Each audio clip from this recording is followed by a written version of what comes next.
तो फिल्म की शुरुआत में हम देखते हैं कि एक बूढ़ी औरत जमीन पर रेंगती हुई चल रही है, शायद इस वजह से क्योंकि उसकी उम्र काफी ज्यादा है, जिससे उसका जिस्म काफी कमजोर हो गया है, इतना कमजोर कि वो खड़ी भी नहीं हो सकती। जिसके बाद वो एक काफी लंबी रस्सी को पहले टेबल से बांधती है और फिर उसका दूसरा हिस्सा खिड़की से बाहर फेंक देती है। देखने से ऐसा लग रहा था जैसे उस अपार्टमेंट से काफी नफरत करती है और कैसे भी करके यहाँ से बाहर निकलना चाहती है, फिर चाहे इसके लिए उसे खिड़की का इस्तेमाल ही क्यों ना करना पड़े। फिर अपने बुढ़ापे और कमजोरी के बावजूद भी वो हिम्मत करती है और किसी तरह खिड़की से बाहर आकर रस्सी को पकड़ लेती है। उसने रस्सी को काफी मजबूती से पकड़ा हुआ था, लेकिन फिर जैसे ही वो नीचे जाने की कोशिश करती है तो तभी अचानक से उसका पाँव और हाथ फिसल जाते हैं, जिससे वो धीरे धीरे नीचे गिरने लगती है। अब उसे देखने से ऐसा लग रहा था जिससे वो नीचे गिरकर मर जाएगी, मगर तभी अचानक उसका एक पैर रस्सी में अटक जाता है और वो जमीन से टकराने से बाल बाल बचती है। क्योंकि वो जमीन के काफी करीब थी तो वो खुद ही वहाँ से निकलने की कोशिश करती है, मगर वहाँ से नहीं निकल पाती क्योंकि वो रस्सी उसे दोबारा से अंदर खींचने लगती है, जिस दौरान उसके नकली दांत भी वहीं गिर जाते हैं। रस्सी उसे खींचकर अपार्टमेंट के अंदर ले आती है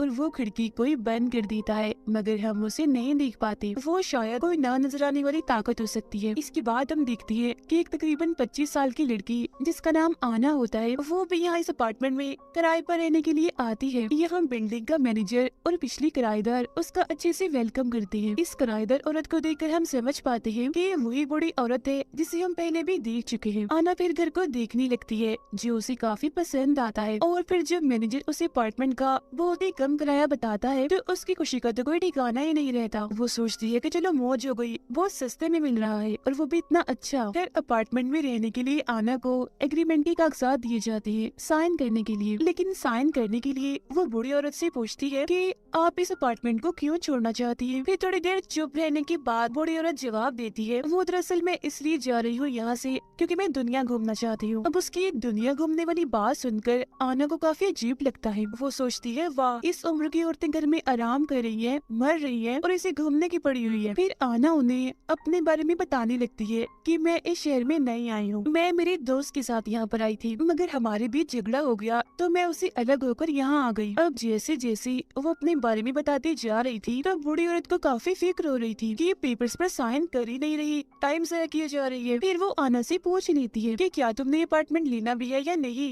ये सिर्फ बातें करने आई हो। जिस पर आना कहती है हाँ हाँ क्यों नहीं, मुझे अपार्टमेंट चाहिए चाहिए। जिसके बाद जब वो उसे एग्रीमेंट के कागजात पकड़ाती है और वो साइन करने लगती है तो पेन ही नहीं चल रहा होता, लेकिन बूढ़ी औरत के पास पेन निकल आता है और वो फौरन आना को देती है। ऐसा लग रहा था कि इस बूढ़ी औरत को काफी जल्दी है इस अपार्टमेंट को किराए पर देने की। अब जैसी उनकी डील बनती है, मतलब कि आना ये अपार्टमेंट किराए पर ले लेती है, तो बूढ़ी औरत जल्दी से अपना सारा सामान पैक करके यहाँ से चली जाती है। फिर मैनेजर आना को अपार्टमेंट की चाबियां देते हुए कहता है कि घबराना नहीं और कोई भी मदद चाहिए हो फौरन मुझे कॉल कर लेना, मैं आ जाऊंगा। ये कहने के बाद वो भी चला जाता है। बाद में आना जल्दी से घर को साफ करती है और अपना पूरा सामान सेट करके दीवारों पर पेंट करने लगती है, क्योंकि यहाँ की दीवारें काफी गंदी और पुरानी लग रही थी। अपार्टमेंट में काफी गंदगी और धूल मिट्टी भी पड़ी होती है, इसीलिए वो फालतू सामान बाहर फेंक देती है। जिसके बाद वो एक छोटे से कपड़े से सारी धूल मिट्टी साफ करती है और बाद में वो कपड़ा भी वो बाहर फेंक देती है। लेकिन फिर जैसे ही वो कूड़ा फेंक कर वापस आती है तो बड़ी हैरान करने वाली चीज देखती है कि जो धूल मिट्टी पहले उसने साफ की थी वो दोबारा से वहाँ पर आ गई थी, और तो जो पेंटिंग उसने वहाँ पर लगाई थी वो नई थी जो कि अब पुरानी हो गई थी। हर जगह पर पहले से भी ज्यादा धूल मिट्टी आ गई है और उसके जो ताजे फल थे जिसने अभी अभी रखी थी वो भी सड़के पुरानी हो गई थी, और जो कपड़ा धूल मिट्टी साफ करके वो बाहर फेंकने गई थी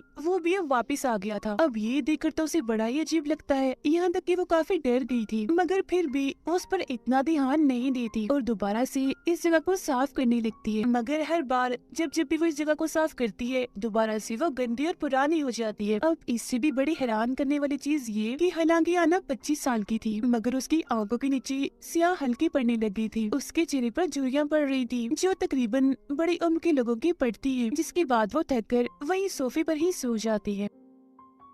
रात को तभी अचानक से रेडियो अपने आप ही ऑन होकर चल पड़ता है, जिससे अना की आंख खुल जाती है और वो फौरन उठकर उसे बंद कर देती है। वो शीशे में देखती है कि उसका चेहरा काफी बदल गया है, मतलब कि अपनी उम्र से वो बड़ी लग रही है। अब ये सारी चीजें उसकी समझ से बाहर हो गई थी, मतलब कि कभी घर का दोबारा से गंदा हो जाना और उसकी उम्र का इतना बड़ा लगना, उसका अचानक से बदलना। वो गुस्सा होकर सीधा जाती है मैनेजर के पास और उसे कहती है कि ये तुमने मेरे साथ क्या किया? वो अजीब सा भूतिया अपार्टमेंट मुझे दे दिया। वो बहुत अजीब है, वहाँ जरूर कुछ न कुछ तो है, मतलब कि कोई आत्मा वगैरह, कोई भूत वगैरह, क्योंकि वो चीजों को दोबारा से गंदा कर देती है। और देखो, उसने मेरा चेहरा भी खराब कर दिया, मेरी आंखों के नीचे स्याह हल्के डाल दिए, झुर्रियाँ डाल दी मुझे। हालांकि मेरी उम्र तो इतनी ज्यादा है भी नहीं जितनी मैं लगने लगी हूँ, इसलिए प्लीज तो मुझे मेरे एडवांस के पैसे वापस कर दो। जो सुनकर मैनेजर कहता है कि नहीं, मैं तुम्हें पैसे वापस नहीं दे सकता, ये मुमकिन ही नहीं है। जो कहने के बाद वो आना को एग्रीमेंट के कागजात दिखाता है और बताता है कि देखो, इसमें साफ साफ लिखा हुआ है कि पुराना किराएदार नए आने वाले किराएदार से पहले ये अपार्टमेंट खाली नहीं कर सकता। अब ये सब इतना छोटा छोटा बारीक से लिखा हुआ था कि आना को आम आंख से तो दिखाई नहीं दे रहा था, तो उसे देखने के लिए हैंड ग्लास का इस्तेमाल करना पड़ता है उसे, जिससे हम आम तौर पर छोटे से छोटे चीज को बड़ा देखते हैं। अब ये सुनकर तो आना का दिमाग खराब हो जाता है, उसे इतना गुस्सा आता है कि वो मैनेजर को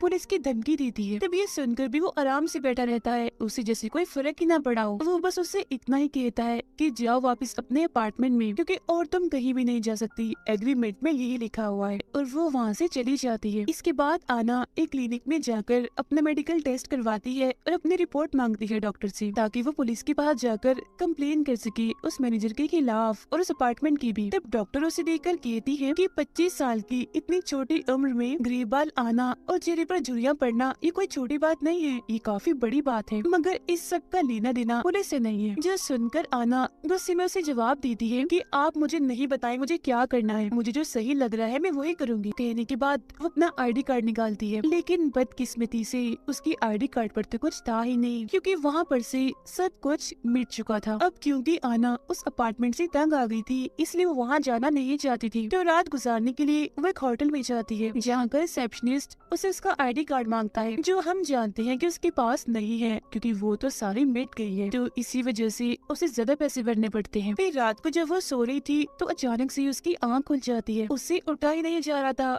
वो काफी कमजोर महसूस कर रही थी। और तब एक बड़ी हैरान करने वाली बात सामने आती है कि वो अभी काफी बूढ़ी औरत बन गई है, जो तकरीबन 80 साल की है। उसके चेहरे, हाथ, पैरों पर हर जगह झुर्रियां पड़ गई है, जाहिर है वो बूढ़ी हो गई है। वॉशरूम में आकर उस बेचारी को खांसी होने लगती है, जिससे तभी अचानक उसके दांत टूट के बाहर गिर जाते हैं। अगले दिन आना दोबारा उसी अपार्टमेंट में जाती है और जाके वहाँ मैनेजर से मिलती है, मगर मैनेजर उसकी ऐसी हालत देखकर हैरान नहीं होता, बल्कि उल्टा वो उसे कहता है कि तुम्हें सारे रूल्स का ख्याल रखना चाहिए था, जिनमें साफ साफ लिखा हुआ है कि तुम बाहर नहीं जा सकते हो। तो अब ये बात सामने आती है कि जो भी एग्रीमेंट पर साइन करता है, अगर वो बाहर जाने की कोशिश करे तो उसकी उम्र बढ़ जाती है, तब तक फिर वो वैसा रहता है जब तक कि वो मर नहीं जाता। इसके बाद मैनेजर उसे ये भी बताता है कि ये अपार्टमेंट बड़ा ही अजीब, बड़ा ही अनोखा है, इसे अकेला रहना बिल्कुल भी पसंद नहीं है, ये चाहता है कि इसके साथ हर वक्त कोई न कोई रहे, तो यही वजह है कि वहाँ पर किराएदार का होना जरूरी होता है। अब मैनेजर से बात करने के बाद आना वापिस से अपने कमरे में चली जाती है, यानी उसी अजीब भूतिया कमरे में। कुछ देर के बाद मैनेजर को एहसास होता है कि मेरी माचिस यहाँ पर नहीं है, वो गायब है। उसे लगने लगता है कि जरूर वो आना उठा कर ले गई है, इसलिए वो जल्दी से उसके अपार्टमेंट की तरफ जाता है और देखता है कि उसका दरवाजा तो अंदर से बंद है।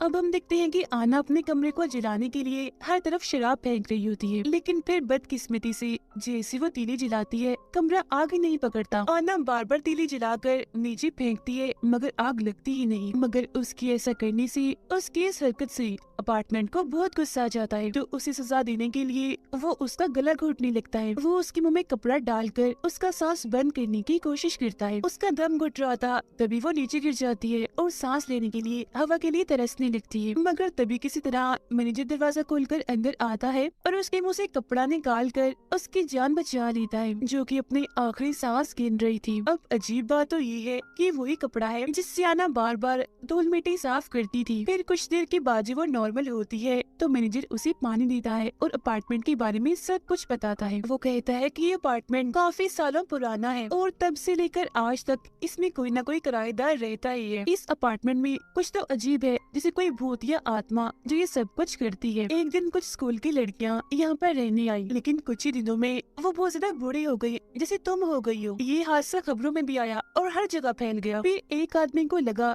कि यहाँ पर कोई भूत, कोई आत्मा है, इसीलिए उसने यहाँ पर जादू करने की कोशिश की, मगर वो अपने प्लान में कामयाब नहीं हुआ। उल्टा बड़ी अजीब तरीके से उसकी मौत हो गई, जिसका मतलब ये है कि इस अपार्टमेंट में जो कोई भी चीज है वो बहुत ही खतरनाक है और यहाँ पर कोई भी किसी भी किस्म की छेड़छाड़ वो पसंद नहीं करती। यही वजह है कि गवर्नमेंट ने भी इस अपार्टमेंट के बारे में सोचना बैन कर दिया है और इसे बस खुफिया ही रखा हुआ है। पुलिस भी यहाँ पर आने से डरती है, इसके खिलाफ कोई भी एक्शन वो नहीं लेती। फिर जब मैनेजर वहाँ से जा रहा होता है तो वो उसे मशवरा देता है कि अगर तुम्हें अपनी जान इस अपार्टमेंट से छुड़वानी है तो कोई नया किराएदार ढूंढ कर लाओ, क्योंकि तुम्हारे पास ये एक चारा है जिससे तुम यहाँ से निकल सकती हो, वरना इसके अलावा यहाँ से तुम नहीं निकल सकती। आगे हम देखते हैं कि आना तैयार होकर अपने दोस्त के पास जाती है उसे मदद मांगने के लिए, लेकिन जाहिर है वो बूढ़ी हो गई थी, इसलिए वो उसे पहचान ही नहीं पाता। वो उसे अपनी पहचान बताने की भी कोशिश करती है कि मैं हूँ, मुझे पहचानो आना, मगर उसे ऐसा लगता है कि बूढ़ी औरत शायद ये कहना चाहती है कि मैं आना की दादी या फिर नानी हूँ। और फिर तभी इधर उसके दोस्त की वाइफ आ जाती है, क्योंकि उसने शादी कर ली थी, वो उसे लेने आई थी। यहाँ उसके सामने ये बात आती है कि ये दोनों भी अपने रहने के लिए किराए पर घर ढूंढ रहे हैं। अब हालांकि उसके पास ये अच्छा मौका था कि ये उन दोनों को अपना अपार्टमेंट देकर अपनी जान छुड़वा ले, मगर वो कुछ नहीं कहती, चुप रहती है और उन्हें वहाँ से जाने देती है। फिर अब रात को आना जब सो रही थी तो दोबारा से रेडियो चलने लगता है और वहाँ की कुछ चीजें अपने आप ही चलने लगती है। ऐसा लग रहा था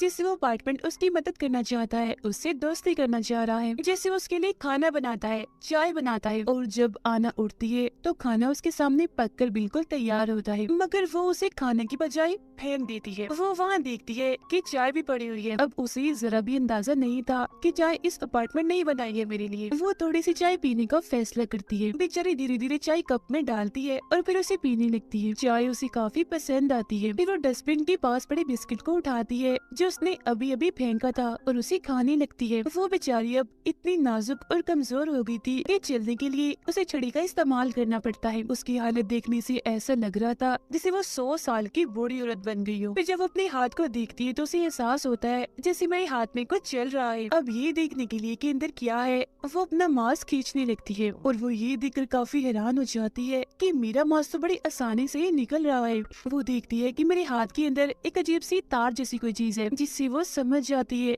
कि बस वो टाइम आ गया है जब मुझे इस दुनिया को छोड़कर जाना है, मतलब कि मेरी मौत का टाइम। इसीलिए वो मैनेजर को अपने पास बुलाती है।